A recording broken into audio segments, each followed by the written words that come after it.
ইশারায় ভাবি আমাকে তার রুমে ডেকে নীল যখন পুরোপুরি ব্যস্ত ছিলাম হবে এমন একটা অবস্থা ঠিক তখন হঠাৎ কাজের মেয়ে আমাদের দেখে ফেলে। ওর বয়স বেশি না 18 কিশোর হবে, কিন্তু খুবই সুন্দর ছিল। ওকে দেখে কেউ বুঝতেই পারবে না যে ও কাজের মেয়ে। তারপর কাজের মেয়ে বল, সাহেব বাড়িতে আসলে আমি সব বলে দেব। আমি বললাম তুই কি চাস বল, তোকে সব দিব, তবুও তুই আমাদের গোপন কথা বলিস না। কাজের মেয়ে তখন বল, দেখুন আমি দেখতে খারাপ না, আপনার ভাবির চেয়েও দেখতে বেশি সুন্দর, তাই আমি চাই আপনি আমাকেও দিন। আজকের গল্পটি সম্পূর্ণ অন্যরকমের, তাই আমি গ্যারান্টি দিয়ে বলতে পারি গল্পটি শেষ পর্যন্ত শুনলে তোমাদের দাঁড়িয়ে যাবে। তাই ভিডিওটা শুরু থেকে শেষ পর্যন্ত দেখার অনুরোধ রইল। অফিসের বাতাসে ধুলামিশ্রিত ব্যস্ততা। প্রতিটি ডেস্কে কাজের চাপ, ফোনের রিং এবং কম্পিউটার স্ক্রিনের নীরব আলোর মধ্যে একটি অদ্ভুত ইঙ্গিত শোনা গেল। ভাবি তার চেয়ার থেকে উঠে দাঁড়াল।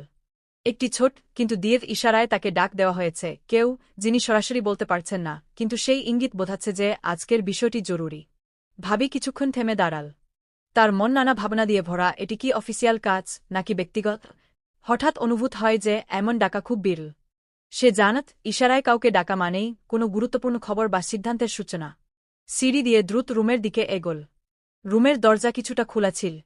ভাবি হাত দিয়ে ধীরে দরজা ঠেল এবং ধ্বনিবিহীনভাবে প্রবেশ করল।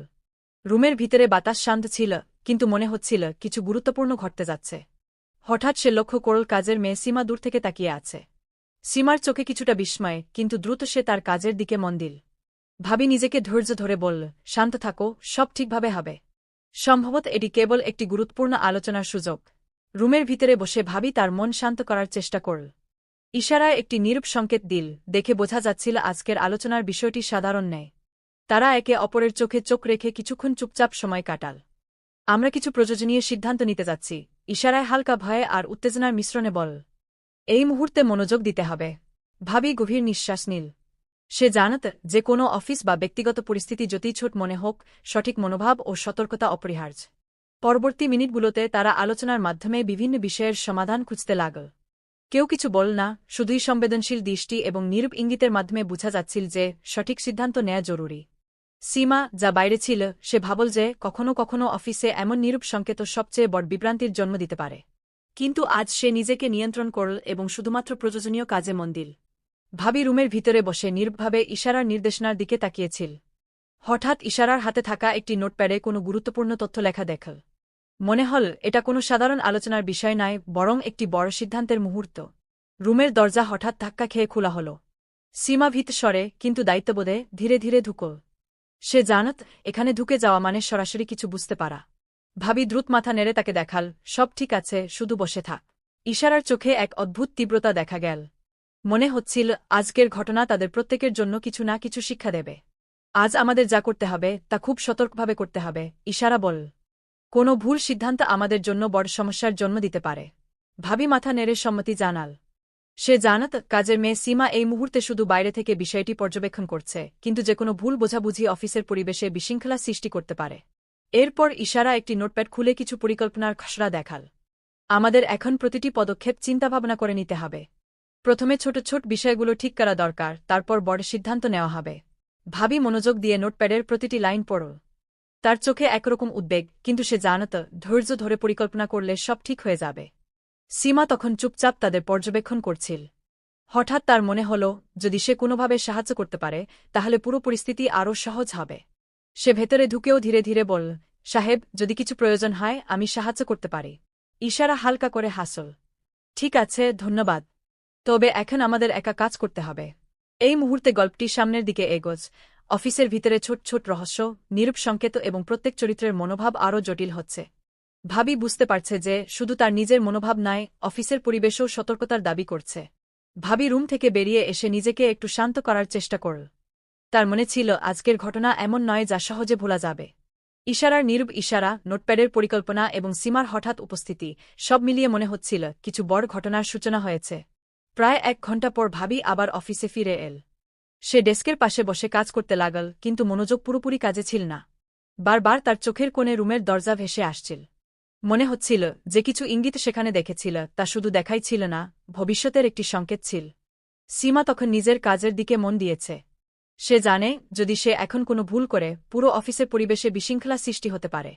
তাই সে চুপচাপ বসে সবকিছু পর্যবেক্ষণ করছে। হঠাৎ ফোন বাজল। ভাবি উঠে দেখল এটা ইশারার অফিস থেকে কল। ভাবি, তুমি কি একটু সময় দিতে পারবে? ফোনের কলের শব্দ শুনে মনে হল এখনই আবার কোনো গুরুত্বপূর্ণ সিদ্ধান্ত নেওয়া হতে যাচ্ছে। ভেবে ভাবতে ভাবতে ভাবি রুমে প্রবেশ করল। ইশারা ইতিমধ্যে প্রস্তুত ছিল।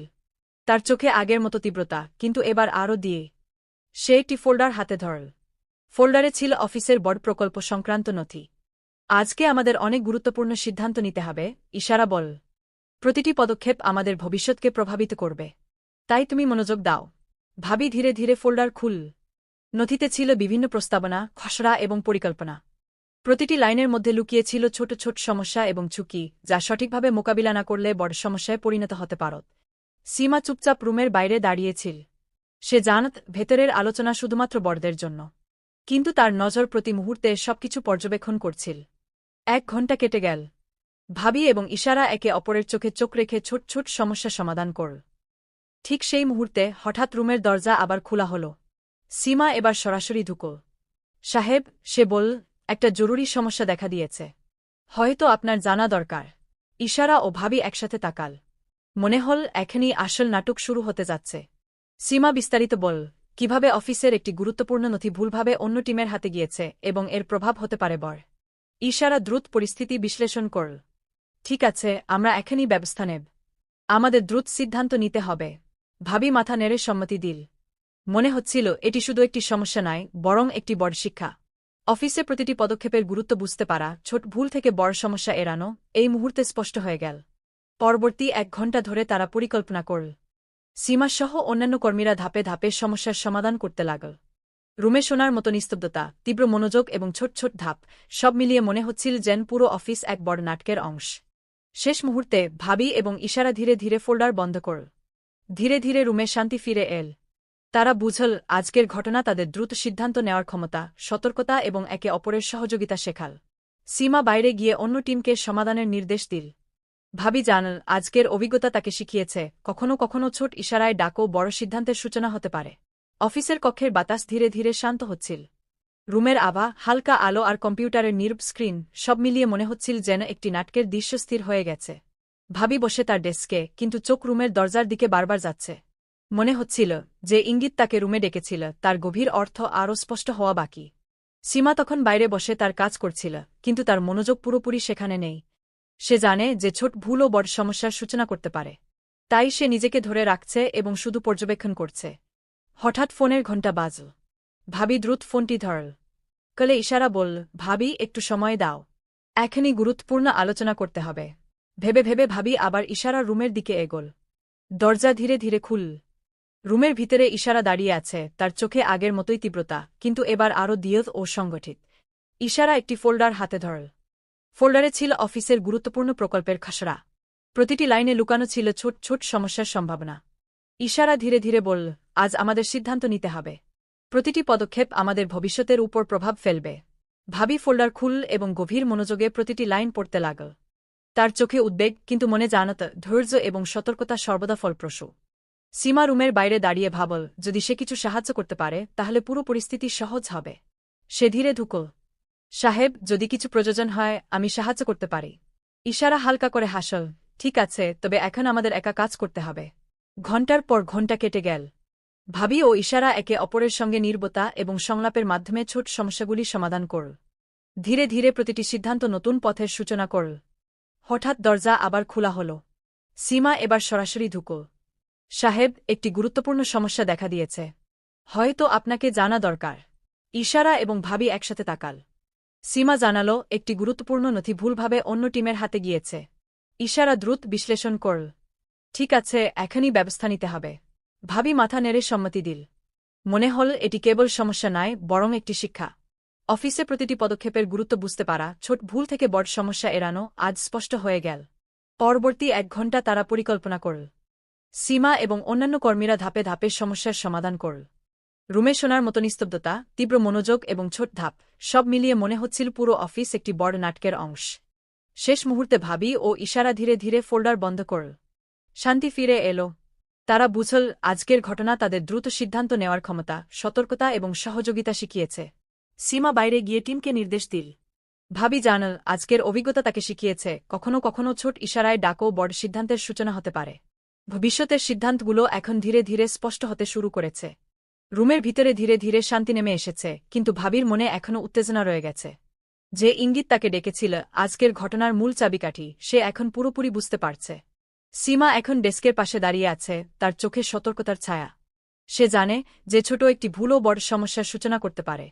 সে নিজেকে নিয়ন্ত্রণ করে শুধুমাত্র প্রয়োজনীয় পর্যবেক্ষণ করছে। হঠাৎ ফোনের ঘণ্টা বাজে। ভাবি দ্রুত ফোন ধরল। কলটি ইশারার অফিস থেকে এসেছে। ভাবি, একটু সময় দাও, গুরুত্বপূর্ণ আলোচনা করতে হবে, ইশারা বল। ভেবে ভাবতে ভাবতে ভাবি আবার রুমের দিকে এগোল। দরজা ধীরে ধীরে খুল। ইশারা ইতিমধ্যেই প্রস্তুত, তার চোখে আগের মতোই দীপ্তা, এবার আরও সংগঠিত। ফোল্ডারটি হাতে ধরে ইশারা বল, আজ আমাদের সিদ্ধান্ত নিতে হবে। প্রতিটি পদক্ষেপ আমাদের ভবিষ্যতের উপর প্রভাব ফেলবে। ভাবি ফোল্ডার খুলে প্রতিটি লাইন মনোযোগ দিয়ে পড়ল। প্রতিটি লাইনে লুকিয়ে ছিল ছোট ছোট সমস্যার সম্ভাবনা। ভাবি বুঝতে পারল, ধৈর্য এবং সতর্কতা না থাকলে এগুলো বড় সমস্যা হিসেবে দাঁড়াতে পারে। সীমা ধীরে রুমে ঢুকল। সাহেব, যদি কিছু প্রয়োজন হয় আমি সাহায্য করতে পারি।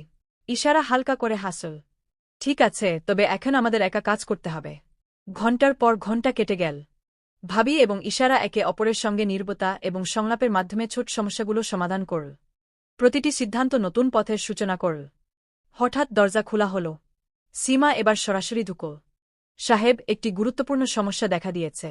হয়তো আপনাকে জানা দরকার। ইশারা এবং ভাবি তাকাল। সীমা জানালো একটি গুরুত্বপূর্ণ নথি ভুলভাবে অন্য টিমের হাতে গেছে। ইশারা দ্রুত বিশ্লেষণ করল। ঠিক আছে, এখনই ব্যবস্থা নিতে হবে। ভাবি সম্মতি জানাল। আজকের ঘটনাটি কেবল সমস্যা নয়, বরং একটি শিক্ষা। পরবর্তী 1 ঘণ্টা ধরে তারা পরিকল্পনা করল। সীমা এবং অন্যান্য কর্মীরা ধাপে ধাপে সমস্যার সমাধান করল। রুমে নিস্তব্ধতা, তীব্র মনোযোগ এবং ছোট ধাপ, সব মিলিয়ে মনে হচ্ছিল যেন পুরো অফিস একটি বড় নাটকের অংশ। শেষ মুহূর্তে ভাবি এবং ইশারা ধীরে ধীরে ফোল্ডার বন্ধ করল। শান্তি ফিরে এল। তারা বুঝল আজকের ঘটনা তাদের দ্রুত সিদ্ধান্ত নেওয়ার ক্ষমতা, সতর্কতা এবং সহযোগিতা শিখিয়েছে। অফিসের সেই দিনটা অন্য দিনের মতো শুরু হলেও শেষ পর্যন্ত তা একেবারেই আলাদা হয়ে উঠল। সকাল থেকে কাজের চাপ ছিল প্রচণ্ড। প্রতিটি ডেস্কে ফাইলের স্তূপ, কম্পিউটারের স্ক্রিনে খোলা একাধিক ট্যাব, ফোনের বিরামহীন রিং, সব মিলিয়ে যেন একটা অদৃশ্য চাপ পুরো পরিবেশকে ভারী করে তুলেছিল। ভাবি নিজের ডেস্কে বসে কাজ করছিল, কিন্তু তার মনটা অদ্ভুতভাবে অস্থির ছিল। সে বুঝতে পারছিল না কেন এমন লাগছে। ঠিক তখনই একটি ছোট্ট ইশারা, খুব সূক্ষ্ম কিন্তু স্পষ্ট।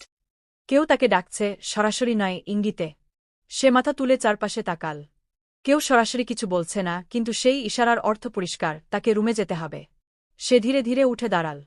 তার চলার ভঙ্গিতে এক ধরনের দ্বিধা ছিল। মনে হচ্ছিল সে জানে না সামনে কি অপেক্ষা করছে, কিন্তু তবুও তাকে এগোতেই হবে। রুমের দরজার সামনে এসে সে কিছুক্ষণ থামল। ভেতরটা অস্বাভাবিকভাবে শান্ত। বাইরে যেখানে কাজের শব্দ, ভেতরে সেখানে নীরবতা। সে দরজাটা হালকা ঠেলে ভেতরে ঢুকল। ভেতরে ঢুকেই তার মনে হল এটা শুধু একটা রুম নয়, বরং একটা সিদ্ধান্তের জায়গা। এখানে যা হবে তা হয়তো ভবিষ্যতের অনেক কিছু নির্ধারণ করবে। সে চুপচাপ বসে পড়ল। কিছুক্ষণ কেউ কিছু বল না। শুধু এক ধরনের চাপা উত্তেজনা, যা শব্দ ছাড়াই অনুভব করা যায়। তার মাথার মধ্যে নানা প্রশ্ন ঘুরছিল। কেন তাকে ডাকা হল? কি এমন জরুরি? কেন সরাসরি বলা হল না? ঠিক তখনই টেবিলের ওপর রাখা একটা ফোল্ডার তার চোখে পড়ল। ফোল্ডারটা সাধারণ হলেও তার মধ্যে থাকা কাগজগুলো মোটেও সাধারণ নয়, এটা সে বুঝতে পারছিল। সে ধীরে ধীরে ফোল্ডারটা খুল। ভেতরে নানা ডকুমেন্ট, পরিকল্পনা, হিসাব, সবকিছু খুব যত্ন করে সাজানো। কিন্তু প্রতিটি লাইনের মধ্যে যেন লুকিয়ে আছে কোনো না কোনো সমস্যা, কোনো ঝুঁকি। সে যত পড়ছিল তত বুঝতে পারছিল এটা শুধু কাজ নয়, এটা একটা চ্যালেঞ্জ। ঠিক তখন দরজার বাইরে হালকা একটা শব্দ হল। কেউ হয়তো হেঁটে যাচ্ছে। সে একবার তাকাল, কিন্তু কিছু বোঝা গেল না। বাইরে সীমা তার কাজ করছিল, কিন্তু তার মন পুরোপুরি কাজে ছিল না। সে বুঝতে পারছিল আজ কিছু একটা আলাদা। রুমের ভেতরের নীরবতা, ভাবির হঠাৎ ডাকা, সব মিলিয়ে একটা অদ্ভুত অনুভূতি কাজ করছিল তার মধ্যে। সে নিজেকে বোঝানোর চেষ্টা করল, আমার কাজটাই আগে, বেশি ভাবার দরকার নেই। কিন্তু মানুষের মন তো সবসময় যুক্তি মানে না। ভেতরে ভাবি ধীরে ধীরে বুঝতে শুরু করল এই ফোল্ডারের প্রতিটি সিদ্ধান্তের প্রভাব অনেক দূর পর্যন্ত যেতে পারে। ঠিক তখনই দরজা একটু খুলে গেল। সীমা ভেতরে উকি দিল। কিছু লাগবে? তার কণ্ঠে ছিল দ্বিধা, কিন্তু সাথে দায়িত্ববোধও। ভাবি একটু তাকিয়ে মৃদুস্বরে বলল, না, আপাতত লাগবে না। সীমা মাথা নেড়ে আবার বাইরে চলে গেল। কিন্তু এই ছোট্ট ঘটনাটাও ভাবির মনে একটা নতুন চিন্তার জন্ম দিল। অফিসে প্রতিটি মানুষ, প্রতিটি দৃষ্টি, প্রতিটি মুহূর্ত, সবকিছুই গুরুত্বপূর্ণ। সে আবার ফোল্ডারের দিকে মন দিল। সময় ধীরে ধীরে এগোতে লাগল। ঘড়ির কাঁটা এগোল, কিন্তু রুমের ভেতরের পরিবেশ যেন একই জায়গায় আটকে আছে। তার মাথার মধ্যে একটা স্পষ্ট ধারণা তৈরি হতে লাগল। এই কাজটা শুধু শেষ করলেই হবে না, এটা সঠিকভাবে করতে হবে। হঠাৎ তার ফোনটা ভাইব্রেট করল। একটা ছোট মেসেজ। সব ঠিক আছে তো? সে কিছুক্ষণ স্ক্রিনের দিকে তাকিয়ে রিল। তারপর শুধু লিখল, হ্যাঁ কাজ করছি। কিন্তু সে জানত সবকিছু এত সহজ না। বাইরে তখন অফিসের কাজ ধীরে ধীরে স্বাভাবিক হয়ে আসছে। কিছু মানুষ লাঞ্চের জন্য বের হচ্ছে, কেউ আবার কফি নিয়ে ফিরছে। সীমা এক কোণে দাঁড়িয়ে সবকিছু দেখছিল। তার চোখে একটা কৌতূহল, কিন্তু সে সেটা প্রকাশ করছিল না। সে জানে অফিসে সবকিছু জানার দরকার নেই। কিছু জিনিস দূর থেকে বোঝাই ভালো। ভেতরে ভাবি একটা গুরুত্বপূর্ণ পয়েন্টে এসে থামল। এখানে একটা ভুল হলে সবকিছু বদলে যেতে পারে। সে চোখ বন্ধ করে কিছুক্ষণ ভাবল। তার মাথায় ভেসে উঠল আজকের সেই প্রথম ইশারা। একটা ছোট ইঙ্গিত, কিন্তু তার প্রভাব এত বড়। সে ধীরে ধীরে একটা সিদ্ধান্ত নিল। কলম তুলে নোটে লিখল, এই অংশটা নতুনভাবে করতে হবে। এটাই ছিল টার্নিং পয়েন্ট। ঠিক তখন দরজা আবার খুল। এবার সীমানা, অন্য একজন স্টাফ। ম্যাডাম, একটা ফাইল ভুল জায়গায় চলে গেছে মনে হচ্ছে। ভাবি মাথা তুলে তাকাল। তার চোখে এবার দ্বিধা নেই, বরং দিতা। কোন ফাইল? স্টাফ ফাইলটা দেখাল। ভাবি এক নজর দেখে বুঝে গেল এটা সেই ফাইল যা ভুল হাতে গেলে সমস্যা হতে পারে। সে ধীরে বলল, ঠিক আছে, এটা আমি দেখছি। তুমি এখন অন্য কাজ করো। স্টাফ চলে গেল।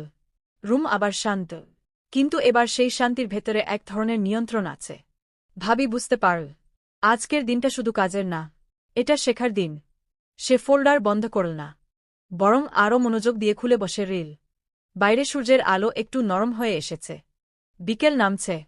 অফিস ধীরে ধীরে ফাঁকা হতে শুরু করেছে। বিকেলের আলো ধীরে ধীরে ফিকে হয়ে আসছিল। অফিসের বড় কাচের জানালাগুলো দিয়ে সূর্যের শেষ আলো ঢুকে মেঝেতে লম্বা ছায়া ফেলছিল। এক এক করে সবাই বের হয়ে যাচ্ছে, কিন্তু ভাবি এখনও সেই রুমে বসে। তার সামনে খোলা ফোল্ডার, পাশে রাখা সেই ভুল ফাইল যেটা অন্য টিমের কাছে চলে গিয়েছিল। সে আবার ফাইলটা খুলল। এবার আগের মতো সাধারণভাবে না, খুব গভীরভাবে খুঁটিয়ে খুঁটিয়ে দেখতে লাগল। প্রথম কয়েকটা পৃষ্ঠা স্বাভাবিক। হিসাব, পরিকল্পনা, ডাটা সব ঠিক আছে। কিন্তু মাঝখানে এসে তার চোখ আটকে গেল। একটা পাতা কিছু সংখ্যার হিসাব ঠিক মিলছে না। সে আবার শুরু থেকে হিসাব করল। একবার, দুইবার, তিনবার। না, ভুলটা আসলেই আছে। তার বুকের ভেতর হালকা একটা চাপ তৈরি হল। এটা কি শুধু ভুল, নাকি ইচ্ছাকৃত? এই প্রশ্নটাই পুরো পরিস্থিতিকে বদলে দিল। ঠিক তখন দরজায় হালকা নক। ভেতরে আসো, ভাবি বল। সীমা ঢুকল। আজ সারাদিন সে নিজেকে ধরে রেখেছে, কিন্তু এখন আর পারছে না। ম্যাডাম, আমি কিছু বলব। ভাবি তাকাল। বল। সীমা একটু ইতস্তত করল। তারপর ধীরে বল, আজ দুপুরে আমি দেখেছি এই ফাইলটা একজন অন্য টিমের লোক হাতে নিয়ে যাচ্ছিল। ভাবির চোখ সরু হয়ে এল। কে? আমি ঠিক চিনি না, কিন্তু আগে কখনো দেখিনি। এই কথাটা শুনে ভাবির মনে আরও সন্দেহ জাগল। অফিসে নতুন কেউ এভাবে গুরুত্বপূর্ণ ফাইল নিয়ে যাবে, এটা স্বাভাবিক না। সে চেয়ার থেকে উঠে দাঁড়াল। তুমি কি তাকে আবার দেখলে চিনতে পারবে? সীমা মাথা নাড়ল। হ্যাঁ, মনে হয় পারব। ভাবি কিছুক্ষণ চুপ করে থাকল। তার মাথার ভেতর দ্রুত সবকিছু ঘুরতে লাগল। ইশারা, ফোল্ডার, ভুল হিসাব, আর এখন অচেনা লোক। সবকিছু যেন একটা সুতোর বাঁধা। ঠিক আছে, ভাবি বল। তুমি এখন কাউকে কিছু বলবে না, আর চোখ খোলা রাখবে। সীমা মাথা নেড়ে বেরিয়ে গেল। রুমে আবার নীরবতা। ভাবি ধীরে ধীরে জানালার পাশে গিয়ে দাঁড়াল। বাইরে শহরের শব্দ, গাড়ির হর্ন, মানুষের ভিড়, সবকিছু স্বাভাবিক। কিন্তু এই রুমের ভেতরে সবকিছু আর স্বাভাবিক নেই। সে নিজের মনে বলল, এটা শুধু একটা ভুল না, এর পেছনে কিছু আছে। ঠিক তখন তার ফোনে আবার সেই নাম্বার থেকে মেসেজ এল। সবকিছু কি ঠিকভাবে এগোচ্ছে? সে এবার একটু ভেবে রিপ্লাই দিল, কিছু সমস্যা আছে, কাল বিস্তারিত বলব। মেসেজ পাঠানোর পর সে বুঝল এখন থেকে প্রতিটি পদক্ষেপ খুব হিসাব করে নিতে হবে। পরের দিন সকাল। অফিসে ঢুকেই ভাবি অনুভব করল আজকের পরিবেশ আলাদা। সবাই আগের মতো কাজ করছে, কিন্তু কোথাও যেন অদৃশ্য চাপ আছে। সে সরাসরি নিজের ডেস্কে না গিয়ে চারপাশে তাকাল। হঠাৎ তার চোখ থেমে গেল এক ব্যক্তির উপর। লোকটা নতুন। সে অন্যদের সাথে মিশছে না, চুপচাপ নিজের কাজ করছে। কিন্তু তার চোখ মাঝে মাঝে চারপাশে ঘুরছে। ভাবির মনে হঠাৎ একটা ঝাঁকুনি লাগল। এটাই কি সেই লোক? ঠিক তখন সীমা পাশ থেকে ধীরে এসে বল, ম্যাডাম, ওই লোকটাই। ভাবির বুকের ভেতর ধাক্কা লাগল। গল্প এখন আর শুধু অফিসের কাজ না, এটা একটা রহস্যে পরিণত হয়েছে।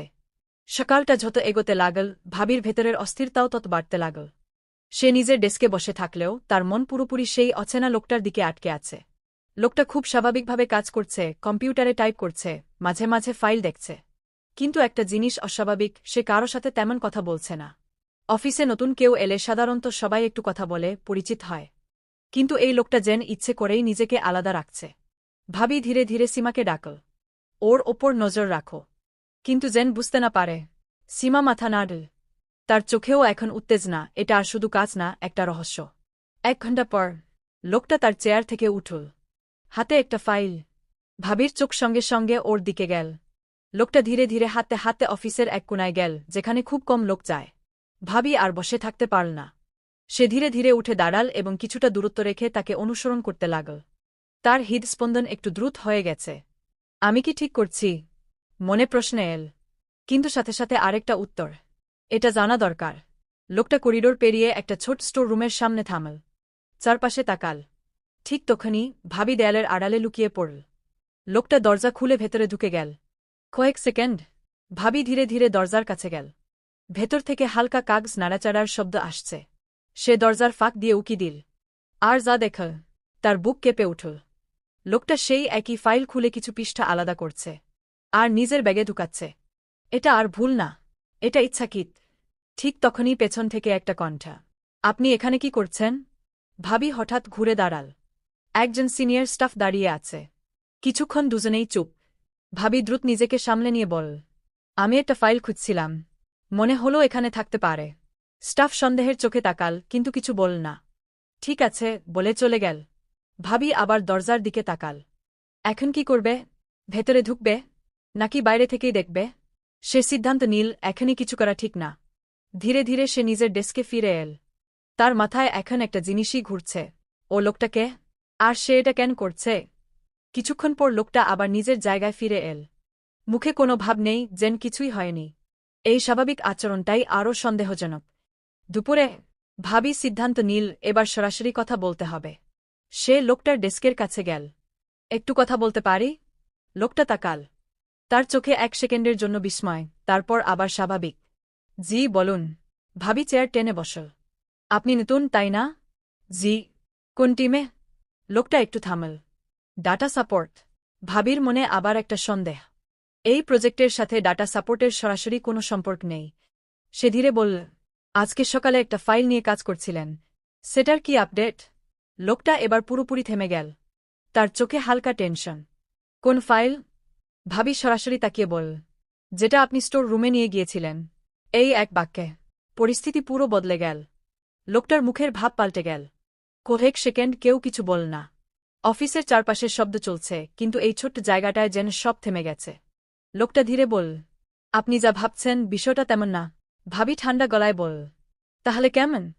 লোকটা চারপাশে তাকাল। তারপর নিচু স্বরে বল, সব কথা এখানে বলা যাবে না। এই মুহূর্তে গল্পটা আরও গভীরে ঢুকে গেল। ভাবি বুঝতে পারল, এটা শুধু ফাইল চুরি না, এর পেছনে আরও বড় কিছু আছে। লোকটার শেষ কথাটা, সব কথা এখানে বলা যাবে না, ভাবির মাথায় বারবার ঘুরতে লাগল। অফিসের ভিড়, চারপাশের শব্দ, সবকিছু যেন দূরে সরে গেল। এই মুহূর্তে শুধু দুজন মানুষ আর এক অদ্ভুত গোপন উত্তেজনা। ভাবি ধীরে বল, তাহলে কোথায় বলা যাবে? লোকটা কিছুক্ষণ চুপ করে থাকল।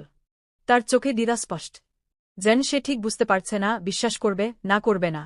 তারপর নিচু স্বরে বল, আপনি যদি সত্যি জানতে চান তাহলে আজ অফিস শেষে থাকবেন। ভাবির বুকের ভেতর হালকা ধাক্কা লাগল। অফিস শেষে? হ্যাঁ, লোকটা বল, সবাই চলে যাওয়ার পর। তখন কথা বলা যাবে। সারা বিকেলটা ভাবির জন্য অসহ্য হয়ে উঠল। সে কাজ করার চেষ্টা করছিল, কিন্তু মন বারবার সরে যাচ্ছিল। কম্পিউটারের স্ক্রিনে লেখা আছে, কিন্তু তার চোখে ভাসছে শুধু সেই স্টোর রুমের দৃশ্য।